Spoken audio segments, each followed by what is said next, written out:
Visit AnsonPDR.com for the largest selection for just about all your PDR tools, where you'll find hog glue and hog tabs. Don't forget to grab your Magnatech mat, available at most PDR tool distributors. Welcome to another PDR Tool Time episode. Today's episode is 235. I'm John Rinstrom alongside Daniel Grom and Mr. Vince D'Alessandro. Hudson Tansey is still out. He's doing a little dent repair on this fine Sunday recording day, making up for a little lost time from the storms that they had down over there. So I didn't hear it. I mean, it doesn't sound like Houston got wiped off the map this time. No, he's still there. Houston's still there. Just, it kind of rode the border of Louisiana and Texas. It was cool, though. I mean, I was sitting here in Burleson, Texas, looking off to the east, and I see all these storm clouds, and they change quick, man. Those clouds during a hurricane, I mean, they're like moving. Formations. Wow. And like the lightning is way high up in the sky, right? It's not like down below hitting the ground. It's pretty cool looking. Made me want to storm chase. There you go. Well, I'm glad everybody's all safe that was down there, and that glad that fizzled out. That always sucks when those go bad. Yeah, it kind of fizzled out like MTE Vegas, didn't it? Which should have been this past weekend. So yeah. That's a good question. Are we going to have an MTE for this year, you think? I don't know. That's going to be something. Yeah, and everybody's going to be scrambling at the last minute if they do have it, and that's not going to make people happy. No. I know my wife and I are making plans. If it does happen, we're probably going to plan on driving down and avoid flying. Holy hell. Why? We could just put you in a bubble, man. Because I don't want to be in a bubble. That's pretty much exactly it. Not looking. Is that a health choice for you? Just the whole process. I absolutely loathe the flying process in the past. Now it's even worse. So it's like I don't blame you. The older I get, the less I want to fly. Well, less crap I want to put up with. Yeah. Well, you know what? That's because you're on the opposite side of the country now, Daniel. Now that I've moved to the center of the country, I'm like 2.5 hours from everywhere, except for like the Pacific. I'm sorry, the Northwest and Pacific Northwest and Northeast. I'm sorry. I could get to Chicago in 2.5 hours, visit my family, down to Florida 2.5 hours, out to LA in 2.5 hours. Everything. Colorado's 2 hours. Everything's quick. Except for, it'll probably take me some time to get to you, John, huh? No, 2.5 hours. No, 2.5 hours. There you go. Every time I fly down to Dallas, it was 2.5 hours. Yeah. I thought you had to fly in and then change to a bush plane and then parachute out to John. No, we have direct flights to Dallas. Okay. From where? Rapid City, South Dakota. Okay, and how far are you from Rapid City? I'm only 10 miles outside of town. Oh, geez. Okay, well, man. Maybe I need to go up there and visit John. Yeah, it's just simply a 2.5 hour flight. Yeah, turkey hunting. Well, it seems like in his backyard. Don't even have to leave the property. Yeah. Yeah, we just won't tell anybody. Yeah. Well, hey, that's some news. I am officially a permit owner. I could go hunting now in Texas. First time I've ever had a permit for hunting. I've had a fishing license, I'm sorry, it's not even a permit, it's a license, right, John? Yes, you have a hunting license. I have a hunting license for Texas. Look out. Which is such a bizarre thing to really, if you actually think about this, and throughout history, and I understand why we now license and everything else because people go overboard, but you have to buy a license from the government to feed yourself. Right. From the land. Well, I think the people that are feeding themselves from the land are probably not carrying licenses. Because I've met a couple since I've been here. However, the ones that are doing it for sport, yeah, I think that's more along that. That's just, I don't know, off the cuff. Well, honestly, if you didn't sell a license, everything would be pretty much hunted to extinction at this day and age. Humankind is too massive. Yeah, yeah, and deers don't reproduce like pigs, right? Exactly. Or turkeys. Exactly. Or turkeys. Well, all right. Well, gentlemen, how was the last week for you all? It was really good. I was having a bang up week, and it seemed like everything was going my way. Nice. And I have to say, really shout out to Tequila Tools, man. They saved my bacon this week.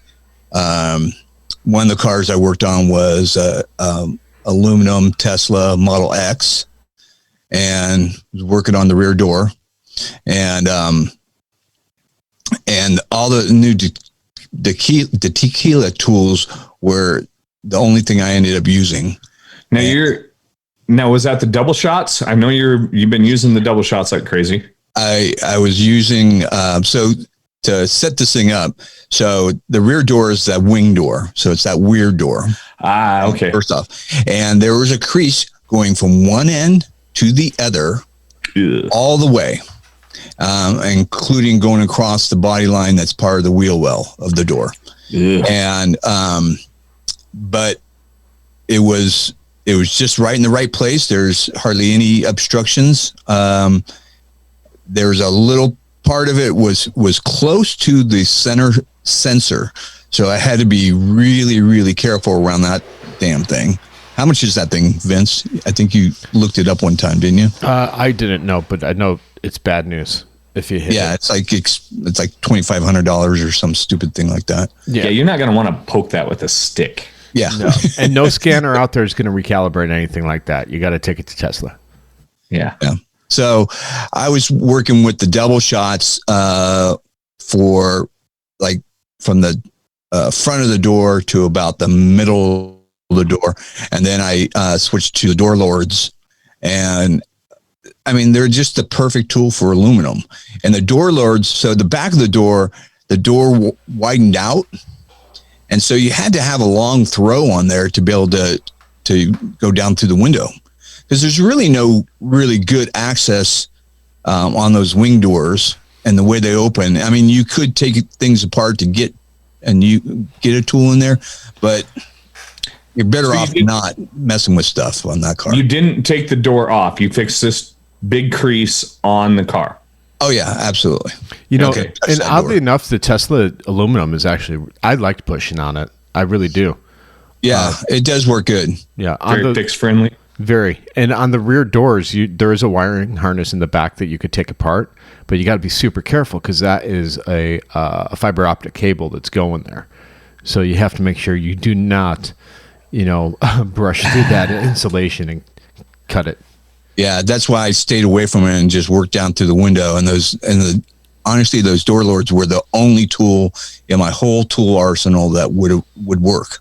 Yeah, that gave you a big enough throw and sharp enough tip, and it came out beautiful, man. The customer was just so psyched because she went and got an estimate at a body shop and knew what it's going to cost her. Well, oddly enough, those door lords are pretty good sellers, are really good sellers, to be honest with you, and they sell them in a set now. And now that Anson makes the handles and the tools. There's, everyone's like, how come Anson never has a sale? Because they can't, because they sell everyone else's tools. But now that they make them, we're able to group them together and sell them as a set, along with the handle, and discount the handle a little bit, which is, So, hey, speaking of sales, doesn't VIP have those new Star Series on sale right now? That's right. Is that still going through when this is going to air? No. Well, before we get to that, let's circle back to that. I wanted to ask one more question about the tequila tools, the hubs. You guys are going to be making those soon, or what's the status on that? They're almost done. You'll be able to buy those hubs from Anson and put them on all your tools and have them welded on. Now, you're making them out of stainless? Stainless steel, made in America, not chickadee China, the Chinese chicken. Hold on. Donald Trump, don't trust China. China is asshole. Okay, I almost had it queued up. There you go. Those are coming soon, and you guys are gonna want those, man. I gotta admit, I did not have a lot of adjustable handle tools. I only had 2, and they were fine. But man, now that I have the double shots and my tequila hand tools, which are same as the Endeavor, are similar to the Endeavor. I've had our Excalibur. Sorry. Oh, right. Yeah. The Excalibur. I had the Excalibur and the fixed handle tequilas both, and man, all great tools. Don't get me wrong. I'm not underselling or smack talking any of those. Awesome, phenomenal tools. But man, the ability to get the handle indexed any direction out of your way makes life easy. Makes in your shoulder, in your wrist, your elbow. The huge difference. And how often what type of handle are you using on the Gorilla handle? Are you using the full extension with both of them and a ball, or do you just use a short one, or what's your go-to? Just the short and the T handle. I'll actually go back and forth between the two, because there's a couple of times, even on the hand tools where I've been on a hood, where the T handle just gave me phenomenal power and leverage. Right. Okay. And for me, I know a lot of people are talking about power, and when I talk about power, it also means control. Sure. When you have that ability on a sharp, hard, nasty dent like the hail that we're fixing, to be able to put as much pressure as you want and have 100% control, that's the ultimate power pull or push for me. Yeah. Yeah. No, that's very cool. So that's good. That's good. You know what I wish they would do is, on the extension parts, when you screw an extension into it, have a little, it's like a little knurl. It's that you see on nuts that lock kind of a lock pattern into it. It's like a spiral pattern. I think the problem you would have with that, though, wouldn't you, is by the constant screwing in and out, you would at some point just end up destroying the threads. Maybe, yeah. What are you talking about? Screwing one into what? So you can screw, an extension onto the handle and make it an extra long handle. Oh, gotcha. Yeah. And it comes loose when you're working a dent. Gotcha. Somehow they'll be able to lock it, is what I'm saying. Yeah. Oh, okay. I haven't really ran into that problem. Now the new spindles you're making. Oh, yeah. What do you call them? Spindles or hubs? Hubs. Yes. Yeah. The tolerances are tighter than what we're experiencing with the A1 standard stuff. Yeah, they're like butter. The ones that A1 has on their tools are mass produced by some Chinese company. They're called machinist handles, right, John? Yeah, that's what I've discovered. You could go online and buy them. Some places sell them. McMaster Car sells them, I think. But there's other places, I'm sure, they get them, bulk from the manufacturer. But the ones that we're making are stainless steel, and just the tolerances are tighter because they're made in America, and they have American tolerances to them. Chinese. When you're making a hub like that with a broach, the broach tool that makes that hub only lasts so long, and then you throw it in the garbage and get another one. So I think what happens is maybe China, stretches it out a little bit too longer or whatever, and they, sometimes you get some that has a lot of slop in it, where these will not have any slop in it at all. Well, they weren't designed for what we're using them for. No, exactly. Yeah. We're wrenching on them. Yeah. They're designed to loosen and tighten something occasionally, probably. Exactly. Yeah, not to this level. By the time you're putting that Gorilla Grip and all the extensions, or any of the other extension handles that we see companies making, we're putting a lot of leverage on those little points. So, yeah. And I think talking with Craig, now part of the reason why you guys are making them out of stainless was so that you can actually get them TIG welded to just about every single tool that's out there, right? Yeah, exactly. And oddly enough, I didn't know this, but A1, because I've never ordered just the hub from A1 or just a handle, but A1, in their machining, they actually thread their rods because the hub is threaded. So they thread it into the hub. They take that rod and they put a thread on the shaft itself to put it into there. So that's what we have done. We've actually, these hubs that are coming they do have a thread on them, which I think will actually be better when you do go TIG welding them onto your tool, right? Yeah, you're going to get it level. Right. Yeah. Yeah, that's awesome. Yeah, so it's kind of cool. I'm learning all sorts of stuff. There's so many ins and outs of tool making and stuff that we don't even know. You know, I know we're a PDR Tool Time, and we love tools, but we don't know the ins and outs of what goes into manufacturing some of these tools. There's a lot of work, you know. Yeah, a lot of detail. Yeah, and I think that's why it's imperative that we support our companies like this, because I mean, it pisses me off now when someone gets on PDR Tool Time and starts smashing some dude's tool. You know, you have no idea what goes into making that tool and how long it took. You know, there was some smartass from where was he from Russia bagging on B&D's do anti-blowout tools, right? Yeah. And I'm like, man, that guy doesn't even know that 3 technicians worked on that thing for 6 friggin' months and went through prototype after prototype. You guys got some of the prototypes to try them out and guide us in. I mean, and then, it's another toy by B&D. You know, all of us use B&D's tools. He's, you know, and I hope he stays in his lane, which is making the greatest accessories out there. And I don't know, I'm not a big fan of his door tools and stuff like that, but his accessories they're freaking quality. Yeah. I got a chance to, now I don't do a lot of big fender damage because I'm more of a hail guy, but I've got a little story that I'll share about using the blowout tool in an unconventional method later on. Anti-blowout tool. Yeah. Yep. We forgot the anti part. I mean, if you don't have the Fender tool and the edge tool, his edge pliers, I mean, you're blowing it. I mean, you've got to get one or the other or both. I say both because I use it all the time, man. And on that, I was working on an aluminum hood right on the edge, and man, it's such a pleasure. So easy to work with. Fast. You can see clearly. Yeah. All these other tools, even if you've got some of these other tools, you're gonna really like the Fender tool and the edge pliers way better. I guarantee. Yeah, and the thing is, with the anti-blowout tool, you don't need Fender and edge pliers either. You could put them on a regular tool because they're 5/16, 18th thread, which is standard threading for our industry. Yeah.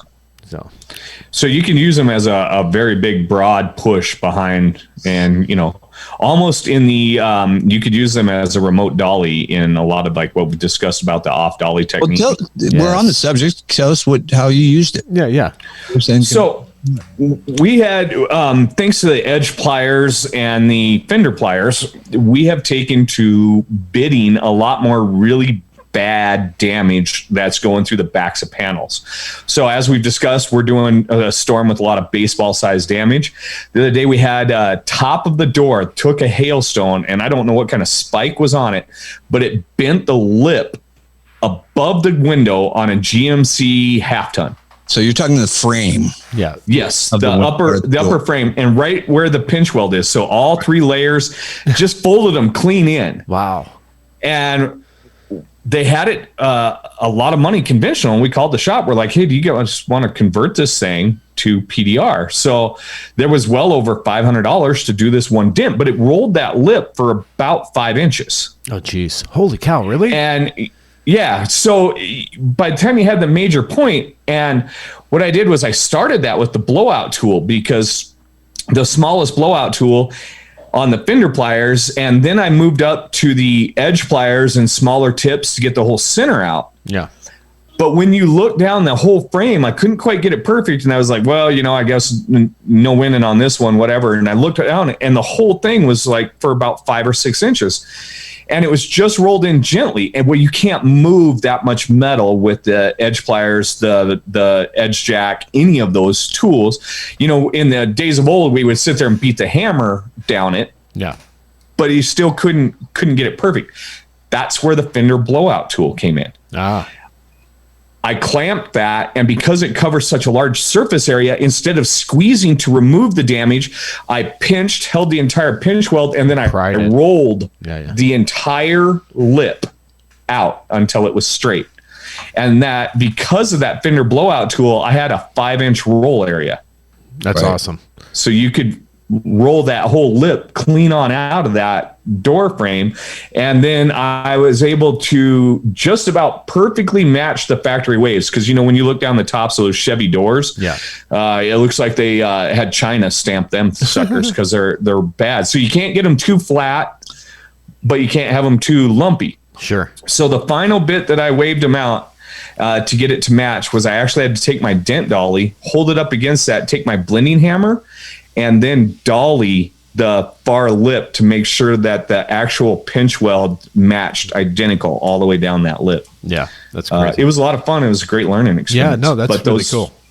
Have you guys used those Fender pliers or the edge pliers on gas doors? Yes. Once, yes. Yeah, I mean, a couple times. Yeah, I used to say, no, I can't fix that. I'd always pass them. I hated working on gas doors, and as long as it's in an open area, man, those pliers work so good. Yeah, and it's so easy. It takes you seconds to fix a dent now. I've only had it twice. One on a Mercedes, one on a BMW, where they slide off really easy, which is always nice. Yeah. But I always pray that it's under the brace. That way I could use a whale tail behind it. But with the Fender pliers, it's really easy, and you get your line of sight. And before I was sticking a Magnatech mat and having the door still on there and trying to not damage the lip of the gas area. So, yeah. I laughed because the other day I had one. I'm walking by the car that we were doing for hail. I'm like, ooh, gas door. I got this one with my edge plier. Oh, it was plastic. And it had a dent in it. Yeah, because it was so god awful when they're made out of plastic. It's like the factory just doesn't care. But I was like, yes, I got this dent, man. And no, I didn't. Yeah, oddly enough, and that's the thing. Like with the Fender anti-blowout tool, you're not going to fix the fender with it. You're going to reinforce that edge, that leading edge, and you're going to get it back to normal. Like if you took your knee and went up against the edge and just smashed in that edge, and you went in after there with a normal soft tip or whatever, the first thing that's going to happen if you push too hard is the leading edge will blow out, right? But if you get back there with the anti-blowout tools and just work and squeeze and rebuild that edge, that leading edge, you're not going to get it perfect, but you're going to get it really close, so you could go back up and fix the body line and everything else, and then you could go down and make the edge perfect. And so the whole idea is to bring it up so you had the panel integrity exactly that you can do regular PDR. It'll keep the integrity without killing the edge. Yeah. So nice. Makes sense now, Daniel? I know you were looking for more examples of that. Yeah. And then I do have a video that I have to post. The problem is it's not the actual blowout tool. It's the prototype. But I fixed an edge like what John was just talking about of a lift gate. And it doesn't damage the seam sealer behind there at all. That's another thing. Yeah. So I was able to pull up a dent really quick with the anti-blowout tool. And it's almost exactly what John was just saying. And I videotaped it, so eventually we'll get it up there. Cool. Yeah, I've got a lot of videos I got to get done and posts I need to make. So because I've been using the rattlesnake tails too, and I've been just slaying around sunroof openings with them, the fourth shortest off of that series. Okay, well, which ones do you have? Do you have the 3/4 inch or the 1.25 inch? Both. Yeah, both. Okay, and I'm guessing you're probably using the 1.25 inch more. And nope, the smaller I one? use them both about equal. You do? Okay. Yep, and I only use the two shortest off of both series. Uh-huh. All the longer ones, I just I didn't have enough advantage for what it is that we're doing to have the use of them. But the two shortest, man, when you're doing, we did a Expedition roof with a sunroof in it, the older model, the steel model before it went aluminum. Yeah, man, the little one, just the 6-inch long one, like the Dentcraft red handle. Yeah. But it's got just the whole curve on it. We always have to bend our red handle tool to get that curve into it. Well, I just snaked right down to the windshield. Yeah. Everywhere where you couldn't normally get a whale tail comfortably, or you were grinding the back of your hand. You'd have to put a glove on because you were grinding the back of your hand into that sunroof framework. Oh, yeah, that's fun. They snaked right down into it and just clipped across it at such a high rate of speed. I kind of actually surprised myself the other day. Now, I got to give a little bit of a shout out to my girl Annetta over at Power PDR. They finally got Anson a bunch of Power PDR boxes. So if you're looking for some, I think we had about 30 come in. And on top of it, Annetta, dear Annetta, not Dwayne, her husband, but Annetta sent me a whole bunch of hats and swag and shirts, and like the one I'm wearing, like the one you're wearing, Daniel. So thank you, Annetta. I know you listened. I know you listen almost every week, so I really appreciate that. And Power PDR Box version 3. I know people are starting to get them now, and they're putting them through the ringer. And John, do you have a version 3? Yes, I have version 1 and version 3 both. And where are you at with them?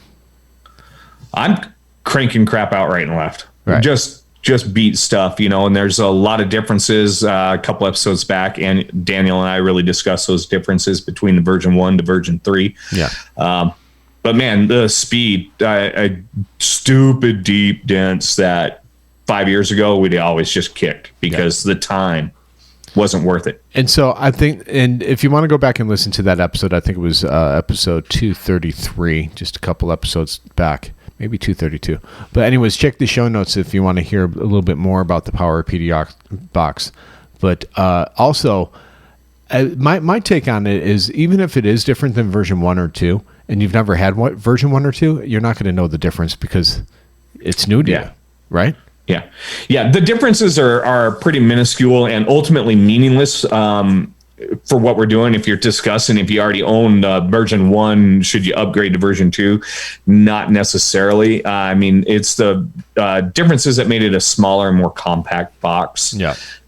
Is basically smaller transformers, tighter sine wave, that sort of stuff. Yeah.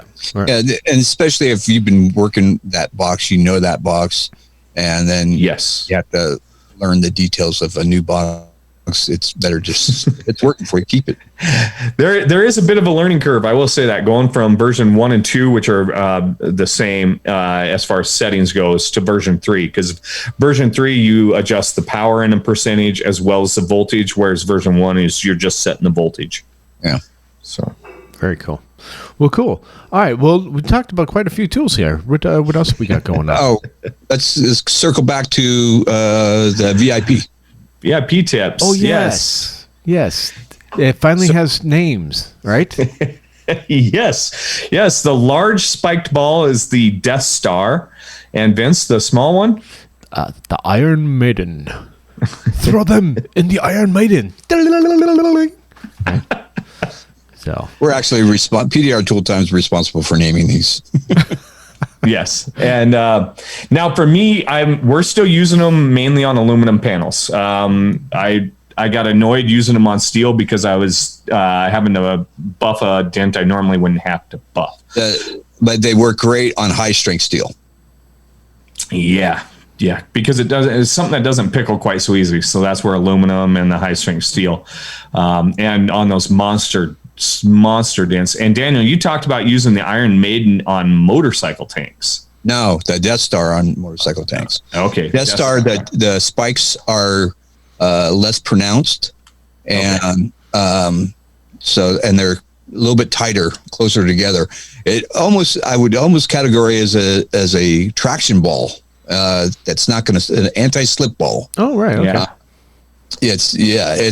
It's not going to slip. So if you're working, like I had I was working on a panel and it had a body line, an angled body line, a pronounced one. And so if you worked any other tool, you're sliding off that thing constantly because of the angle I was working at. I switched to that ball and it stayed right on the dent and I was able to push it out. And because the spikes aren't as pronounced, it worked friggin' beautifully. And I think it was really good that Peter, he listened to our input, and I'm sure he was bouncing it off of other people. But I mean, you worked with him pretty heavily with that, Daniel, with like, hey, you need to make it smaller so we could get it in a hole. So he made the Iron Maiden so we could get it in holes. It's the right diameter. It's what, 3/8 or no more than 3/8, right?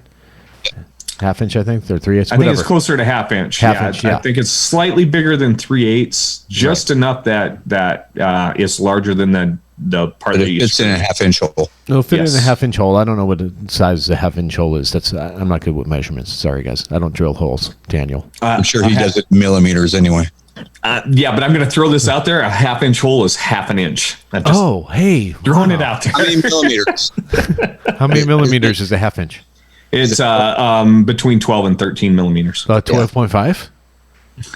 Pretty close. If I recall, it's been a long time since I crossed most of that stuff over. But no, and it's the same. That traction that you're talking about on a nasty, everybody talks about those Super Duty roofs and how much pressure you have to put on that Super Duty. And that goes back to that power that we were discussing earlier, power and control. When that tip isn't sliding and slip sliding all over the place, it gives you more power and control.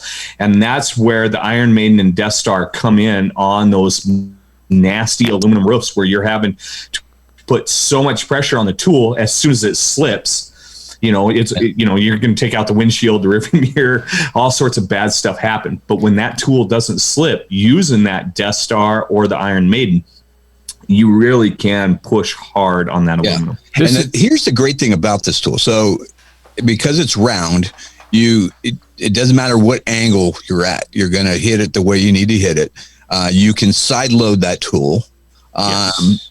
Here's the one thing I've learned, though, is if you are side loading that tool, that you're going to want to do two things. You're going to want to tape the joint, or you're going to use a lock washer on that. It'll come loose on you, huh? Yeah, because it's grabbing the panel and you're twisting that tool, so you're unscrewing it in some cases, and you'll unscrew that tip. So you want to use something to keep it on there if you're in a panel that you can't easily retrieve that tip from. You'll be screwed. I'm going to throw it out there now. I think Peter needs to come up with one with the new Battleship material, the new phenolic. I don't know if he's able to cut it or if it will stay or not. He's actually, it's funny you should say that, because I did talk to him. He's going to be playing around with some materials, and he's going to be trying that out. Yeah, because I don't think it's always going to need to be metal. I think the phenolic, not phenolic.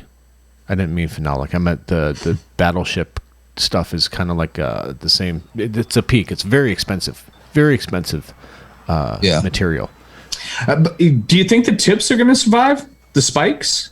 That's what I'm wondering. I've been using mine for a long time, and they haven't dulled at all. I think he's talking about the other materials, though. Yeah, I'm talking on a plastic. If you try, not the peak or you'll probably wear it out, but they won't be as expensive as the metal ones. And I don't know. That Battleship material is really expensive. He sells 3 tips for $90 on those. Yeah, but you have to understand how these metal tips are being made.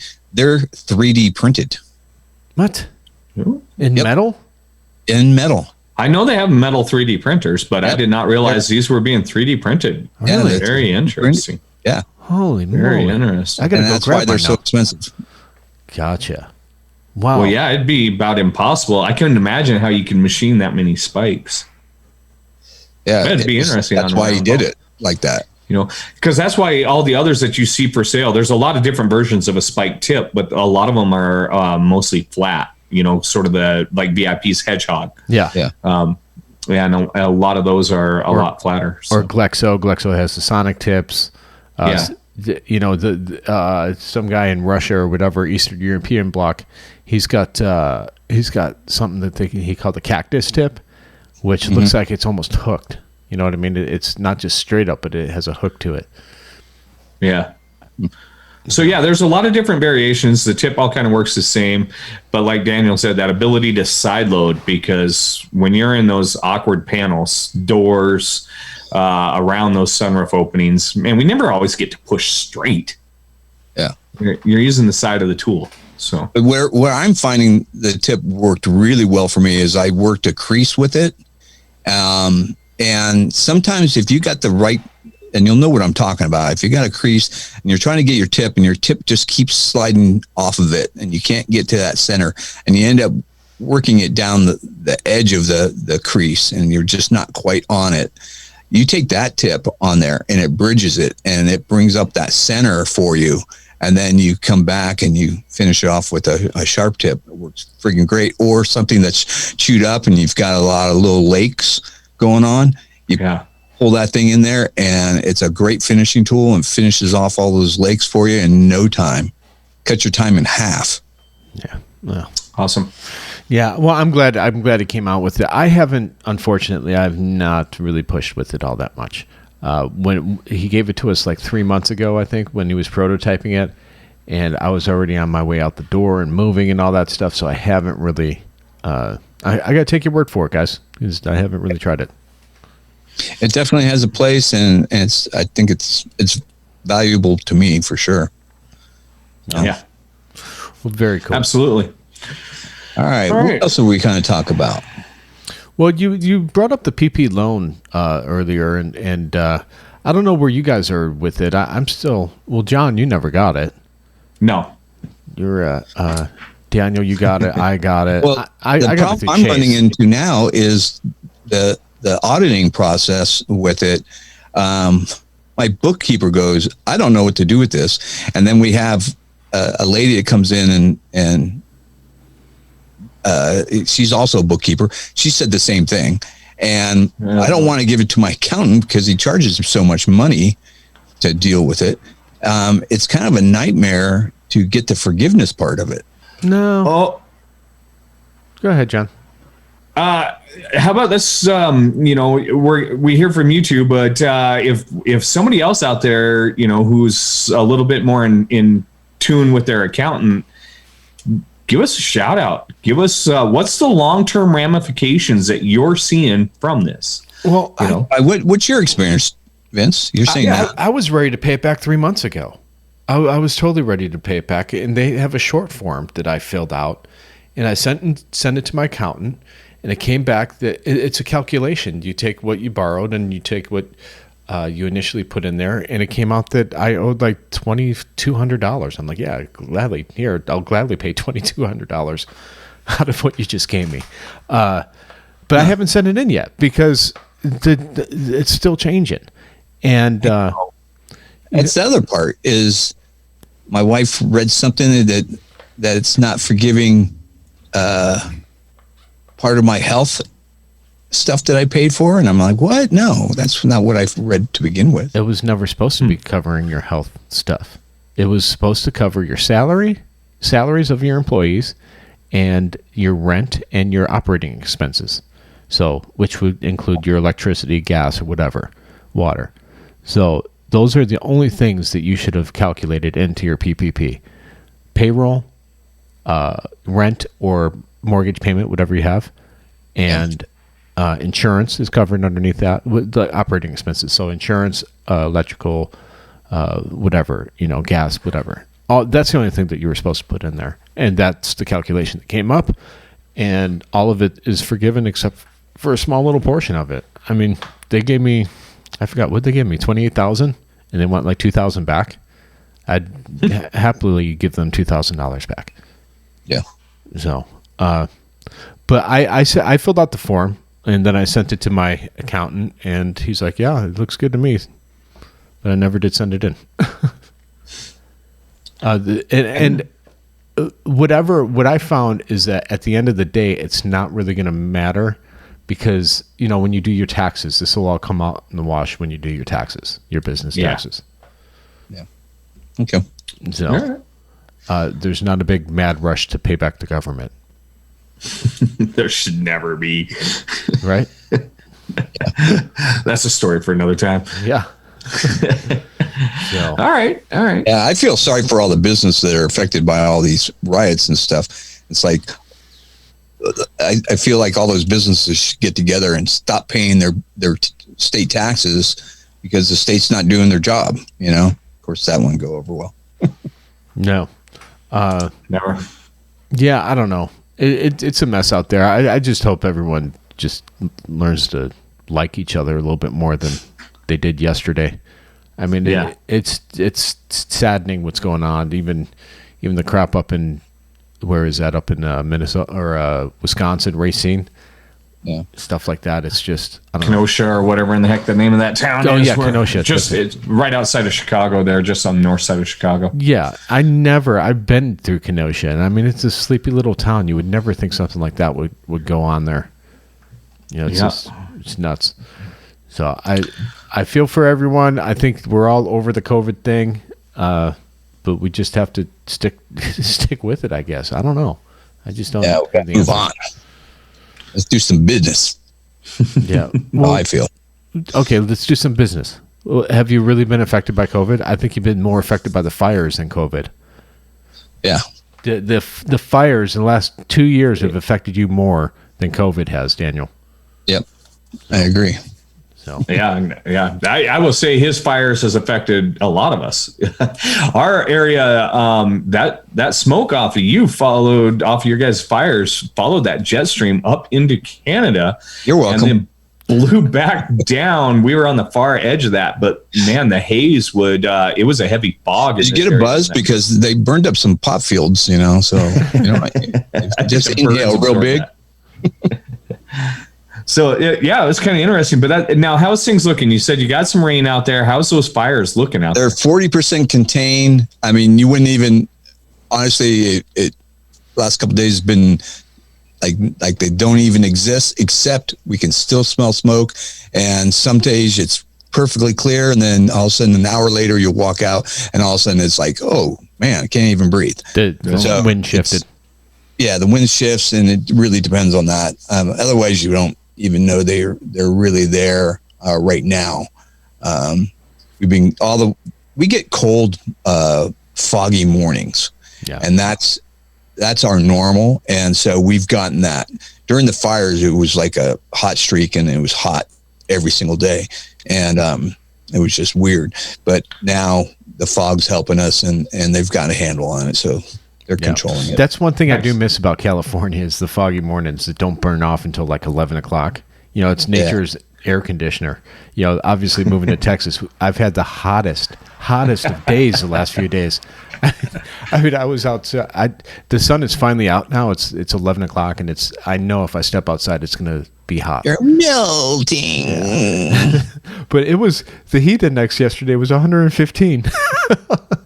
Wow. So it was like 108 or 109 temperature at the heat index. It's holy shit. Death Valley had a record of 130 degrees. Yeah.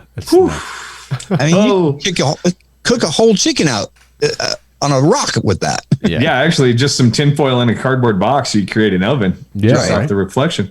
Now we just come off a really hot spell up here, so we've stayed in the 90s, hovering around the triple digit mark. Now we only, I think, crested it once or twice is all. But we actually have a cold spell coming through that's coming through tonight. And tomorrow is only supposed to be a high of 70 with an overnight in the 40s. And that cold spell is coming down to us too. We're getting that by Tuesday or Wednesday. We're going to be in the 80s, and with a low of like in the 70s. Isn't that hail creating? There we go. Exactly. That's what I was going to say. Yeah, somewhere in the middle, it's going to get ugly as hell. Yes. Because you guys got that warm, hot air, and then this cold stuff's going to be coming out of the north. Something in the middle. Get out your hail dancing shoes and I'm hoping two things get hit: Colorado and Dallas-Fort Worth area, because the big storm never hit around here all year long. So now there's been a little bit in the Colorado area, so but they could definitely use some more and keep them guys busy. Yeah, they're getting a little bit cutthroat out there and along the was it eastern front range, the front range, across the front range, because those storms normally come from the east and hit those mountains and bounce around. So it's kind of funny because I actually see people at Anson, they've been down here working, and they're from Colorado or they're from Nebraska or and now they're migrating back up towards Colorado, so they stop at Anson to pick up and load up on supplies before they go up there. And it's so much fun. There's people coming in, and listen, guys, I'll take pictures with you and stuff, but I'm not a celebrity. I'm a friggin' Dent guy. So just come up and talk to me, and it's a little bit awkward at times when they're like, hey, I had this Brazilian kid come in the other day. I forgot his name. Super nice guy, but he's like, oh, please take a picture with me. Please, please, please. I'm like, come on, dude. I'm just a Dent guy. It's awkward. So that happens often. World famous Vince. Yeah. But because they're all laughing at me. My wife and I did it. I mean, we went down south and then shot back up north. Yeah. Followed those storms as they crisscross throughout the United States. Yeah. And we too. If we were in Dallas, we would always make sure and stop in and stock up on Anson, just so I could save those shipping costs. Right. But I never got to get my picture taken with Vince while I was there. And they're all laughing at me. They're sitting behind, laughing like, you dork. In fact, that live video Friday, none of them told me I looked like Crocodile Dundee with my. And no one had like the sense to say, "Hey, why don't you take those glasses off of your chest right there that you have on that little clippy thing?" So I look like this old man. And Craig Dyer, I'm like, "Hey, Craig, give me a cowboy hat." You know, he's like, he brought his lake hat that he wears when he's floating around drinking beers in the lake. I think that's awesome. Oh yeah, it was great. Keep it dressed. That's what makes PDR Tool Time real. We are real. Is we're just as dorky on the camera as we are off of it. So exactly, we're a bunch of nerds. But we nerd out on our dent tools, and that's what we love. Yes. And yeah, we really love this industry and what we can do with it. So. Yeah. So, well, John, any last words, or do you want to take closing thoughts? Closing thoughts. Maintain flexibility, man. I just discovered you could use tools in ways you didn't even think you could. Yep. So be creative, because it can make you a lot of money. Yeah. I thought you meant like literally like flexible. Like what? You're working upside down like a do your yoga. Yeah, that probably wouldn't hurt, but my fat belly. I mean, I'm getting winded tying my shoes. It's been a great year. Isn't that funny? When did we get old, John? I mean, you and I were the same age. It's like, oh shit, what happened? I know. It was about the time I grew this beard. Oh, you guys passed me up. Jeez. All right. As Daniel posts nightly from his hot tub. Yeah, with his Mai Tai. Yeah, yesterday was International Mai Tai Day. So, got to get my Mai Tai on. There you go. All right, Daniel. And it was my 21st anniversary. So, I want to give a shout out to my beautiful bride, my beautiful wife. She is a excellent mother and wife, and just love her to death. Yeah, Jill is awesome. Happy anniversary. Yeah. Who would have ever thought? Who'd have thunk it? So, all right, well, Daniel, what do you got to say, man? Guys, buy the new Death Star and level up your tools. Don't do stupid stuff. And keep those dents stiff.